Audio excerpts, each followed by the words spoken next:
Si vous nous rejoignez à l'instant, vous avez fait le meilleur choix. C'est celui de regarder Info TV et surtout son programme Espace Minier de lundi à vendredi, 10h, 11h52. Nous vous le disions en ouverture ce matin, nous marquons un arrêt important pour évoquer l'actualité brûlante du côté de la Fédération camerounaise de football. Certaines informations circulées ça et là font état de ce que de ce côté, il y aurait de forts soupçons de détournements avec une personnalité qui est mise en exergue en la personne de Samuel Eto'o. Pour en parler ce matin, nous avons fait venir le porte-parole de la FECAFOOT, de M. Eto'o, en la personne de Sam Sévérin Ango. Sam Sévérin Ango, vous n'êtes pas porte-parole? Pour l'instant, je suis encore Sam Sévérin Ango, un analyste. On a eu l'information selon laquelle vous êtes porte-parole. Non, mais si vous êtes bon journaliste, comme je le sais, l'information, précisément, elle est étayée par des documents concrets qui peuvent attester d'une telle chose. Non, je ne cache pas mon soutien au président et à son équipe pour l'instant. Je crois que je l'ai dit très clairement. C'est pas de ça qu'il est question.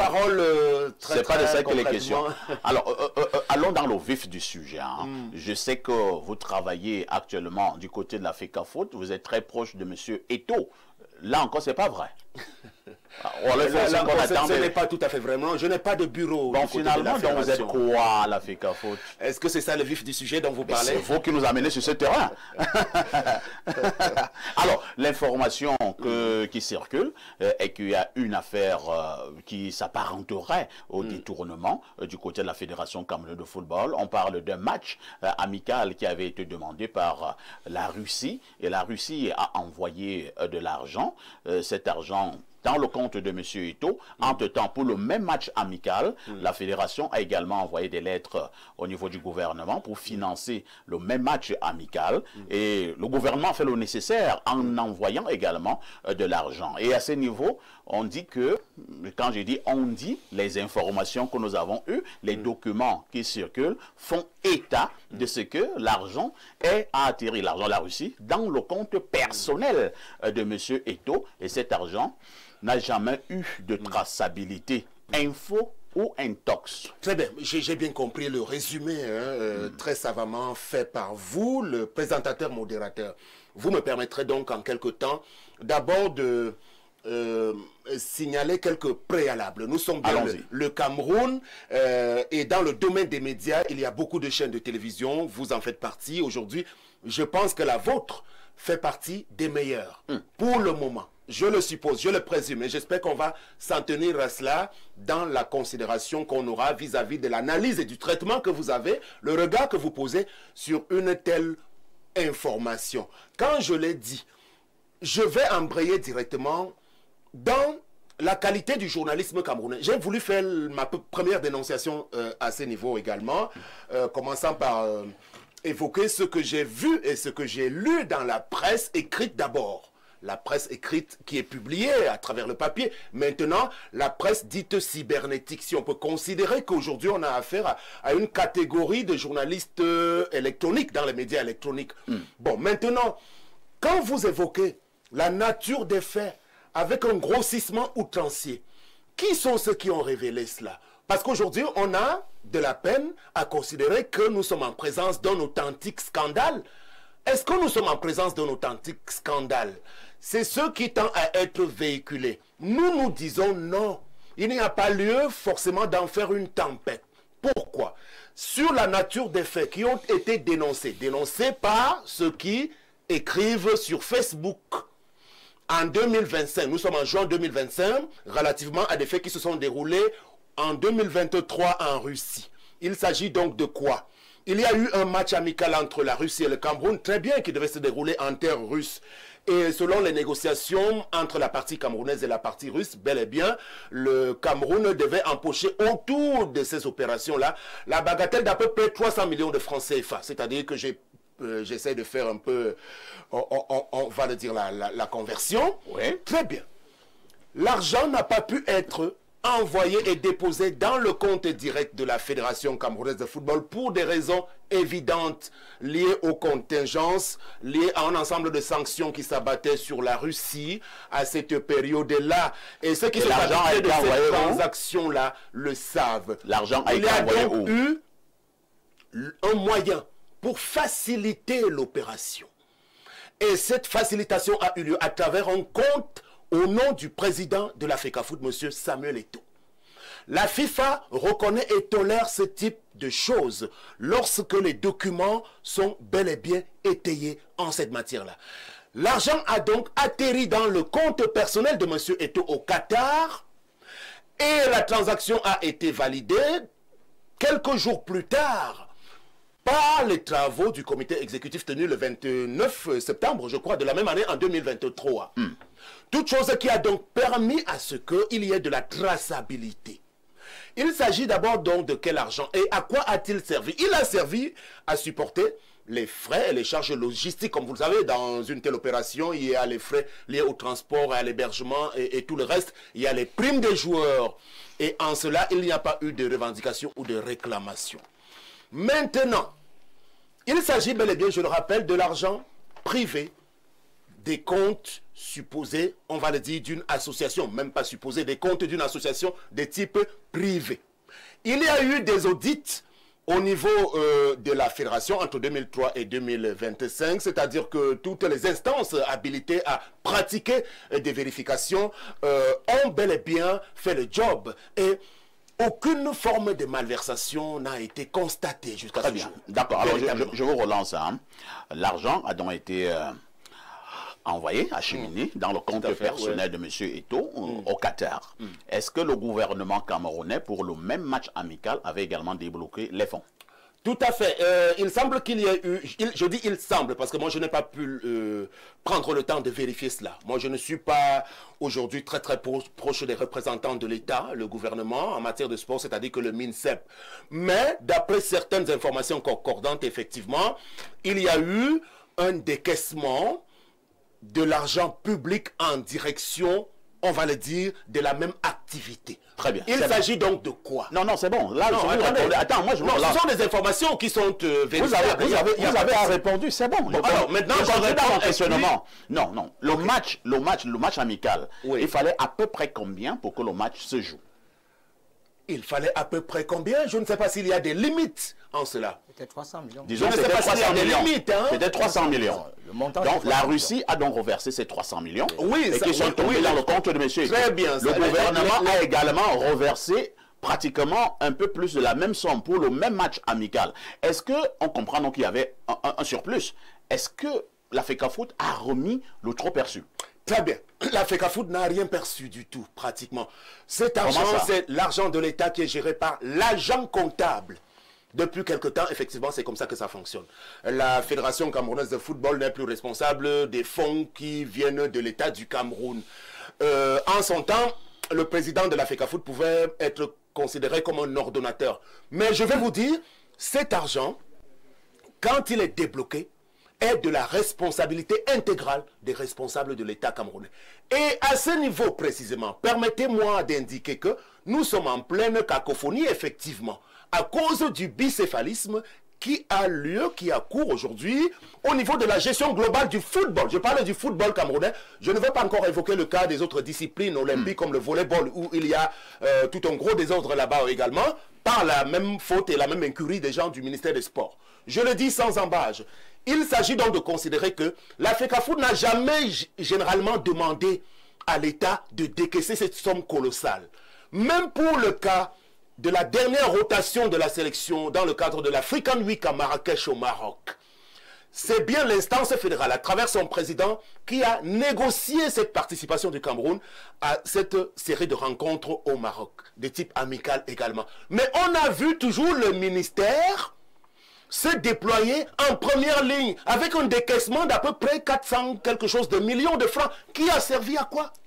Parce qu'au Maroc, à Marrakech récemment, on a vu plutôt justement les responsables du ministère des Sports en première ligne au détriment des gens de la fédération. C'est ça le vrai problème de fond. Pourquoi j'insiste là-dessus? Parce que du temps du président Iya Mohamed, à l'époque, rappelez-vous, moi je l'avais beaucoup côtoyé également, j'étais en interne, monsieur Iya rappelait très généralement que l'État du Cameroun n'a pas à souvent dépenser des sommes aussi importantes pour la seule gestion de l'équipe nationale. Quand nous allons à la Coupe du Monde d'Afrique du Sud, parce que j'étais du voyage d'Afrique du Sud, la Coupe du Monde à 2010, rappelez-vous, vous vous rappelez qu'il y a eu une grosse polémique sur les montants qui ont été débloqués pour l'hébergement des Lions Indomptables. L'équipe du Cameroun était logée dans des conditions mirobolantes alors qu'on n'en avait pas besoin. Et cet argent est venu du trésor public. On n'a qu'à laisser le soin aux gens de l'Africa Foot, qui est l'organe technique, de gérer les sélections nationales avec les fonds propres de l'Africa Foot, qui ne constituent en rien des deniers publics. Parce que ça aussi, c'est une précision qu'il faut vous donner. J'ai compris, hein. Nous avons compris.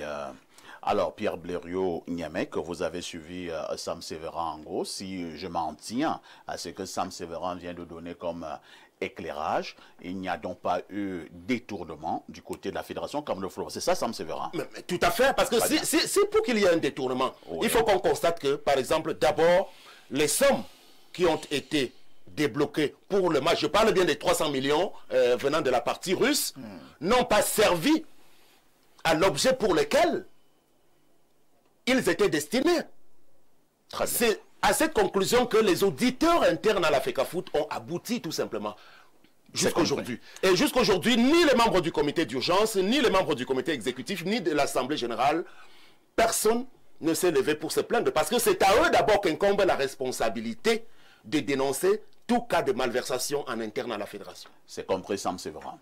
Pierre Blériot-Niamey, quel est le regard que vous avez sur ce que certains appellent scandale du côté de la fédération camerounaise de football?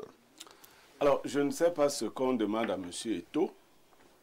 Il faut laisser ce gars tranquille. Quand vous êtes allé dans vos écoles de management, il n'était pas avec vous là-bas. Votre affaire de qu'on reverse au trésor public. Si quelqu'un a un vrai compte au Qatar, pourquoi les Russes ne mettraient pas l'argent dans ce vrai compte? Alors que vous avez les faux comptes des agents comptables et de l'Africa Foot. Moi, je pense qu'il faut qu'on laisse Eto'o tranquille. Qu'est-ce que c'est que 300 millions dans le compte d'Eto'o? Eto'o est un milliardaire. Si on met 300 millions, ça fait quoi? Il a besoin de justifier ça. Il faut quand même... Et puis quand vous alliez à l'école, lui il est devenu plus intelligent que les gens qui allaient à l'école. Qui vous a interdit, vous aussi, d'aller ouvrir un compte au Qatar? Vous vouliez qu'on trouve un compte où? Il n'y avait plus de compte. J'ai connu des gens comme le sénateur Albert Mbida. Ils sont allés en Coupe du Monde, sont revenus avec l'argent, ils sont allés reverser au trésor public. Et ça a changé quoi? Donc moi je ne sais pas, on est dans un pays où quand quelqu'un fait son affaire, quand Eto'o créait sa Africa Foot, est-ce que vous étiez là? Alors vous répondez à quelle question? Mais de l'argent que... je ne vous comprends pas. Je comprends la question. Je réponds à votre question. Eto'o a créé sa Africa Foot. Vous savez, il y a quelqu'un... Je soupçonne que vous êtes dans l'ironie. Hein? Non, du tout. Vous savez, il y a quelqu'un qui a dit que si une armée de lions est dirigée par une chèvre, elle ne peut pas battre une armée de chèvres dirigée par un lion. Moi, j'ajoute, si une armée de moutons est dirigée par une chèvre, elle va affronter quelle autre armée? Moi, je ne vois même pas le problème. 300 petits millions comme ça, pour Eto'o. On commence à faire du grabuge, les téléparles, les anciens amis d'Eto'o veulent révéler cela. Et quand on va donc vous parler des milliards, vous allez faire quoi? Il y a aussi des milliards. Bien sûr. Ah bon? Vous savez, les gens sortent des dossiers petit à petit. Mais ça va faire quoi? Eto'o est la mascotte de Paul Biya pour l'élection. Donc, si vous prenez 300 petits milliards, il met dans le compte au Qatar et puis ça disparaît, vous faites des émissions, vous appelez le... Non. Faut pas déranger les gens. Moi, Merci. Ça, c'est mon point de vue. Merci, Blériot. C'est du menu fretin. Quand vous voyez seulement l'homme, quand il est habillé, 300 millions, c'est quoi? Il faut respecter les gens dans ce pays quand même. Merci, merci Pierre Blériot. 35 ans.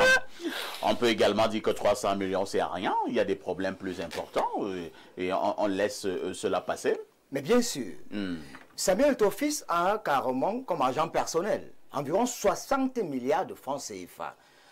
Quand on dit 60 milliards, 1 milliard pour en consommer, vous mangez 100 000 francs par jour. Il a 60 milliards où? Il dit bien, quand on estime un peu sa fortune, il a minimum 60 milliards argent personnel. 1 milliard de francs CFA, c'est 1000 millions de francs CFA. Si vous mangez 100 000 francs par jour, il vous faut 27 ans. Mais il en a comme ça 1, 2, 3, jusqu'à 60 milliards. Vous parlez d'une affaire de 300 millions parce qu'on a joué avec la Russie, on a mis 300 millions dans son compte et on vous fait comprendre, comme Saint-Sauveur Ango a dit tout à l'heure, pour avoir puni la Russie qui était en guerre contre l'Ukraine, l'argent n'a pas pu être débloqué, mais j'ai appris, parce que je ne suis pas spécialiste des questions sportives, que l'argent avait été débloqué. Je ne pense pas qu'Eto'o-Fils ait eu besoin de 300 millions par rapport à tout ce qu'il peut glaner comme sous. Moi, je pense plutôt qu'on est jaloux de ce monsieur. Il est de ma génération, c'est un monsieur qui est né le 10 mars 1981. Dans ce pays, on ne fait pas confiance aux jeunes.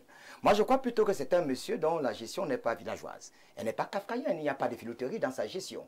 C'est quelqu'un qui a su lier le bois au bois, il fait pas la langue de bois. Pour moi, sa gestion est éloquente, élogieuse, grandiloquente et innovante. Je ne suis pas spécialiste des questions sportives, comme je le disais. Il a glané tout dans sa vie. Les Cannes, je ne vais pas revenir dessus parce qu'il est sportif, il va le reconnaître ainsi. Mais depuis qu'il a la FECAFOOT, qu'est-ce qui s'est passé? Le budget de la FECAFOOT a été rehaussé à 40%. Aujourd'hui, le budget est à combien? 8 milliards de francs CFA, alors qu'à une certaine époque, on était à peine 5 milliards. C'est-à-dire que quelqu'un arrive, le budget remonte en si peu de temps. Alors, si on lui jette les pots de banane aujourd'hui, c'est parce qu'on a 6 mois des élections. Et quelques individus tapis dans l'ombre veulent ternir son image parce qu'on lui reproche d'avoir géré de façon éloquente, parce qu'on est dans un pays à câble où les individus n'aiment pas voir des jeunes aussi briller quand eux, ils ont brillé tristement de par leur médiocrité. Alors, il arrive à peine à la FECAFOOT, le budget est rehaussé à 40%. Aujourd'hui, on est à 8 milliards de francs CFA avec des partenaires comme MTN, Guinness, j'en passe. La subvention aux équipes locales.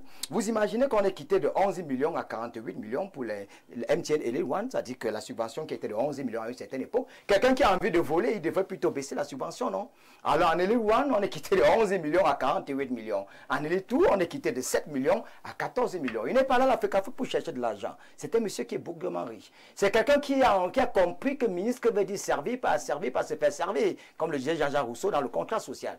Mais pour une fois qu'on a un jeune de notre génération qui travaille, on lui jette les pots de banane. J'avais demandé au président de la République de m'appeler, que j'ai encore beaucoup de ressources, c'est 6 années pour rien à l'université. On lui a dit certainement que je suis un vaurien. Mais je dois féliciter Samuel Eto'o-Fils qui est de ma génération et qui travaille. Alors maintenant, l'augmentation des salaires des footballeurs, pour quelqu'un qui est un mec créant, qui travaille mal. Il demande aux footballeurs de faire de ça un métier. Vous allez chuter. Toi qui en MTN Elite One, on te demande d'avoir 200 000 francs CFA par mois. On le faisait à l'époque. Je vous rappelle qu'il est le 17e locataire de la tour de Tinga. Hein. Alors demander à un footballeur d'avoir 200 000 francs CFA, d'avoir un contrat, c'est pas pour quelqu'un, un bandit ne devait pas le faire. Et en Elite Two, on a demandé aux individus d'avoir 100 000 francs CFA. Ce qui se passe, c'est que les présidents des clubs ont trouvé qu'on leur a coupé les pots de banane, on leur a coupé carrément des choses à la cheville. Aujourd'hui, ils ne savent plus quoi voler. Alors, il faut maintenant qu'on lui trouve un peu des arguments, des superflus. On lui dit, il n'a pas travaillé du tout. Le nouvel équipementier, certains ont dit que non, Fortune n'a existé nulle part. Non, Fortune a été l'équipementier du Kosovo. Kosovo, c'était 2018-2022. Aujourd'hui, on dit il a volé 300 millions. Vous trouvez ça sérieux? L'équipementier du Kosovo. Fortune qu'on a pris aujourd'hui, que certains disent que c'est une table rase. Ils ont habillé le Kosovo. Habillé le Kosovo entre 2018 et 2022. Nous sommes le deuxième pays. On va dire qu'on aurait pu... Après le Kosovo, ça a été le Cameroun. Le Cameroun, et ça peut aller. Vous avez vu comment on lui a coupé? Après, ce sera le Bangladesh? On a tout fait pour combattre Eto'o-Fils. Je ne vais pas citer un peu ceux qui l'ont combattu, mais vous-même, vous savez, parce que je ne suis pas spécialiste des questions. Mais sachez quand même que c'est un jeune qui a tout fait pour que le football camerounais soit rehaussé. C'est compris. Et vous avez tout fait pour le combattre. C'est compris. Moi, j'ai vu certains journaux titrés « Eto'o dans l'Eto'o ». Eto'o en route pour Kodengui, l'envers du décor, fossoyeur. C'est normal.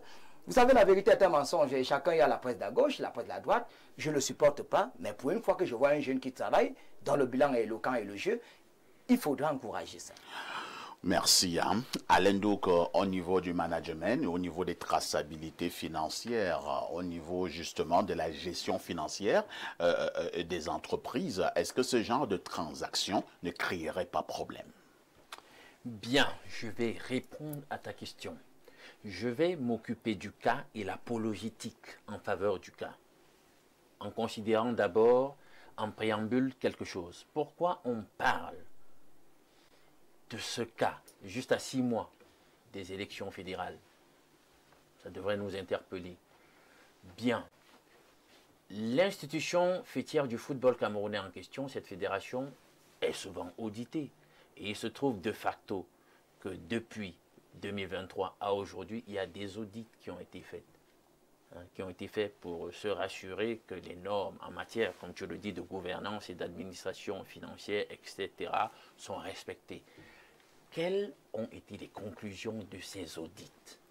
Parce que justement, si c'est en 2023 que l'incident s'est produit, on devrait avoir dans un rapport d'audit qu'il y a eu un biais. Est-ce que c'est le cas? Maintenant, je reviens au cas. On ne devrait pas, d'après les normes, en la matière, prendre de l'argent d'une entité telle que celle-là, une entité fédérale russe, dans le cadre des tractations qu'a la fédération avec la fédération de Russie, la FECAFOOT avec la fédération de Russie, envoyer cela dans son compte personnel. C'est le b.a.-ba en matière de management public. On ne fait pas ça. Sam Sévéran a expliqué. Non, j'en viens. À l'époque, oui, voilà. J'ai dit que je vais expliquer le cas et l'apologétique en faveur du cas. Sam a dit ceci. Justement, il y avait des troubles, des sanctions au niveau des réalités géopolitiques du moment qui faisaient justement qu'on a retiré la Russie du système SWIFT. Mais la FIFA n'a pas trouvé je n'ai pas interféré dans vos... C'est votre heure de gloire. C'était juste pour acheter la braise à votre pipe. Non, n'apportez rien. N'apportez rien. Je suis resté justement calme pour écouter tout le monde. Alors, on a retiré la Russie du système SWIFT. Et ne pouvant donc pas se permettre un certain nombre de transactions si vous n'étiez pas dans le système alternatif de transfert des fonds qu'ils ont, il fallait donc trouver un autre moyen donc de payer la fédération. Alors, ce qui se passe, c'est qu'on a utilisé OTP Bank. Mais OTP Bank n'est pas russe.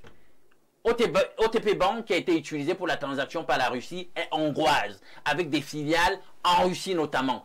Et OTP, d'après certaines sources, était encore en ce moment-là dans le système SWIFT. Et la totalité des banques ici au Cameroun, justement, sont dans le système SWIFT en question. Donc, il y avait donc possibilité pour OTP Bank de payer directement pour cette transaction-là au travers d'une banque camerounaise. Et justement, la fédération a quand même un compte au niveau de la Afriland First Bank. Il y a un compte. Du recoupement d'informations que j'ai fait, la Fédération camerounaise de football a un compte là-bas à Freeland First Bank et qui est affilié au système SWIFT. Donc, la banque hongroise en question, par sa filiale russe, qui était encore, en dépit des sanctions du moment, des sanctions géopolitiques états-uniennes contre la Russie, elle pouvait encore, cette banque, payer dans le cadre de cette transaction, la fédération et Samuel Eto'o, qui en est le président, par une banque ici au Cameroun. Donc, il faut déjà récuser cette apologétique qui veut qu'on dise que c'était normal que l'argent se retrouve dans le compte de Samuel Eto'o fils. Bon, il a donc un compte au niveau de la Banque nationale du Qatar. Il reçoit donc par son compte, c'est déjà une faute dans la gouvernance, c'est une faute dans le management. Concédons-lui cela. Mais maintenant, qu'est-ce qui s'est fait par la suite? C'est pour cela que j'ai interpellé les audits. Par la suite, il y a eu des audits. Mais qu'ont dit les audits? Est-ce que le comité exécutif a trouvé que c'était faisable? Et on a validé cette façon de faire. Et les comptes par la suite ont été régulés. De telle sorte que l'argent qu'il y avait dans le compte de Samuel Eto'o fils à la National Bank of Qatar se retrouve finalement dans les comptes officielle de la fédération. Est-ce que ça a été fait? Est-ce que la régulation a été faite en dépit du biais initial? Si ça a été fait, à mon sens, il n'y a pas de problème. Ça veut dire qu'on est allé d'une faute, mais l'honnêteté du concerné, du mis en cause, n'a à souffrir de rien, puisque bien qu'il ait commis la faute managériale initiale, il n'a pas été foncièrement malhonnête en permettant que l'argent finalement puisse être transféré pour les comptes de la fédération. C'est ce qu'il faut se rassurer. Mais maintenant, vous savez, lorsqu'il faut être strict, rien que pour ce qu'il a fait, on pourrait déjà lui intenter un procès. Est-ce que vous le savez? S'il faut être rigoriste en matière de management. Et ce n'est pas le seul cas d'espèce. On a souvent évoqué, toujours en matière de management, de Samuel Eto'o, le fait que parfois des choses ont été achetées. Non pas avec le libellé fédération, mais avec son nom, par exemple. Donc, c'est toujours ce genre de petites fautes. Est-ce que c'est lié au fait qu'il n'a pas été formé sur les bases, le B.A.B.A. en matière de management public. J'ai appris à une époque qu'il disait qu'il allait faire quelques cours, en cursus académique au niveau de la Harvard. Hein? Je ne sais donc pas s'il a fait le cursus en question, mais je pense que même quand on a seulement un tout petit peu de bon sens et qu'on n'est même pas, on n'a pas fait des dirigeants qui ont fait la Sorbonne, voilà, parce que l'intelligence, le bon sens devrait être la valeur la mieux partagée, même si ce n'est pas le cas en ce moment. On n'a pas besoin forcément d'avoir fait des hauts cours de management public pour se rendre compte qu'on ne prend pas de l'argent de la collectivité, l'argent public, pour le transférer dans un compte de particuliers. Donc, mais si l'argent finalement a la cible qui était la fédération, on ne peut pas l'accuser non plus de malhonnêteté. Sam Sévérin, en gros, au-delà de tout, sans passion, encore moins sans hypocrisie, on pourra quand même dire qu'il y a eu un problème de gestion. On aura un problème de faute de gestion. Non, parfait. Ici, vous savez, en tout début de mon propos sur le sujet, j'ai commencé par vous interpeller en tant que représentant de médias, parlant de votre média. Parce que je viens d'écouter M. Alain Douc qui est régulièrement sur votre plateau. Donc, comme journaliste, le journalisme est trop sérieux. Quand il affirme péremptoirement qu'il n'y a pas eu l'excuse facile qu'on veut balancer à l'opinion, constatant le fait qu'il y avait une série de complications à ce qu'on puisse émettre des transactions financières. Il le dit avec emphase, avec un sérieux qui, moi, me laisse pantois parce qu'il n'a pas pris le temps de vérifier. Il n'en sait rien du tout de cette opération-là, telle qu'elle a été menée. Mais par la suite, il essaie de se rattraper parce qu'il n'y a pas eu le début de commencement d'une faute, puisque les gens qui sont appelés à constater la faute n'ont pas fait ce type de constat. Vous comprenez? Idem pour votre consultant, M. Niemek, venons-en. Parce que lui, il fait de l'humour. Si vous continuez dans cette lancée, vous allez perdre en crédibilité. Et lui, il est coutumier du fait. Parlant surtout du cas de Samuel Eto'o. Parce qu'il a dit tout à l'heure, comme il a l'habitude de le laisser croire, que M. Eto'o n'a pas pris le temps d'aller à l'école. Lorsque les gens allaient à l'école, lui il joue au football, il n'a pas pris de grandes leçons en termes de management. Alors, je vais vous dire très très clairement, on a affaire à un sujet plutôt très brillant. Et là, je vais rentrer dans son propos humoristique de tout à l'heure. Oui, il est bien plus intelligent que quelques intelligents apparents. M. Eto'o parle 10 000 langues à la fois, pour caricaturer, vous le savez. Donc aujourd'hui, il a pris la précaution de ne pas tomber dans une erreur. Nous sommes dans un pays où on dit que les directeurs généraux d'entreprises et d'État ne doivent pas excéder une certaine durée. Ils sont combien aujourd'hui qui sont toujours en poste? 9 ans. Voilà, très bien. Alors, allez-y questionner les différentes fautes de gestion. En matière de fautes de gestion, il y a 10 000 rapports, que ce soit de la CONAC, du compte Supé ou encore de la Chambre des comptes, récemment de la Cour suprême. De la NIF. De la NIF et tout cela, qui ont fait de gros constats en matière de fautes de gestion sur des entreprises qui relèvent du portefeuille étatique. La FECAFOOT ne rentre pas dans le portefeuille de l'État. Retenez-le une bonne fois pour toutes. Ce sont des fonds privés, d'essence privée. Donc ceux qui doivent faire le constat d'une malversation, je le rappelle, ce sont les membres de l'instance. Il n'y en a pas eu. Donc aujourd'hui, et parlant des fonds de l'État qui ont été décaissés, la FECAFOOT peut en revanche faire l'objet d'une enquête par rapport aux fonds, par exemple, que l'État a débloqués pour la Coupe du Monde du Qatar, par exemple. Je ne sais pas trop. Là encore, ils peuvent venir vérifier. Mais les 300 petits millions russes pour le cas de ce match amical étaient destinés, ce n'était même pas un argent qui devait profiter à la fédération à long terme. C'était destiné à la couverture des charges liées à l'organisation de la dite rencontre. Et toutes ces charges ont été énumérées et elles ont été couvertes. Avez-vous appris de la part d'un seul joueur la moindre revendication de n'avoir rien perçu? Je termine rapidement. Monsieur Eto'o a contre lui aujourd'hui différentes catégories de contempteurs. Je préfère édulcorer parce que je peux utiliser un mot bien plus grave. Il y a d'abord les anciens employés de l'instance qui sont partis pour différentes raisons et qui aujourd'hui se sentent obligés de devenir un peu, on va le dire, des gens qui révèle aux yeux du monde un ensemble de choses pour mettre en difficulté le président de l'instance, de qui ils n'ont plus reçu un ensemble de privilèges. Le cas de Benoît Angba. Benoît Angba n'était pas un excellent footballeur, hein, mais c'est M. Eto'o, lorsqu'ils étaient ensemble en Russie, qui le recueille aujourd'hui, lorsque, sorti de la compétition professionnelle, il n'avait plus pratiquement de boulot. Il a permis à Benoît Angba de se retrouver à la coordination générale des sélections nationales, puis secrétaire général adjoint. Monsieur Angba, d'ailleurs, il y a sa signature dans la fameuse transaction. Vous voyez le niveau de confiance qu'il a pu bénéficier de la part du président de l'Afrique. Alors, regardez ce qu'il voulait dire en filigrane, Sam Sekora. En filigrane, il y a les ex-employés. Eto'o est également victime de beaucoup de trahison. Oui, bien sûr, bien sûr. Il y a donc une deuxième catégorie de ceux qui ont des ambitions tout à fait légitimes à la limite pour la présidence de la Fédération de football. On les connaît parmi quelques anciens footballeurs également. Ils sont dans la bataille. Il y a un autre clan autour d'un footballeur qui a bénéficié d'ailleurs de l'accompagnement d'Eto'o pour qu'il puisse éclore à l'international. Il est un gardien de but d'une grande équipe en Europe.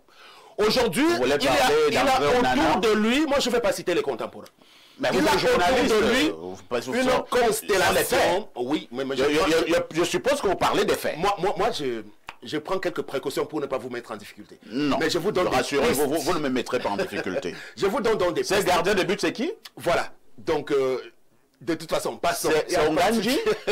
Non, pas Ongadji. Parfait, ici. Il y a la quatrième catégorie, plus nombreux, des militants de partis de l'opposition, parce que M. Eto'o, vous avez suivi, votre consultant dit qu'il sera, M. Eto'o sera la mascotte de Paul Biya à la prochaine campagne.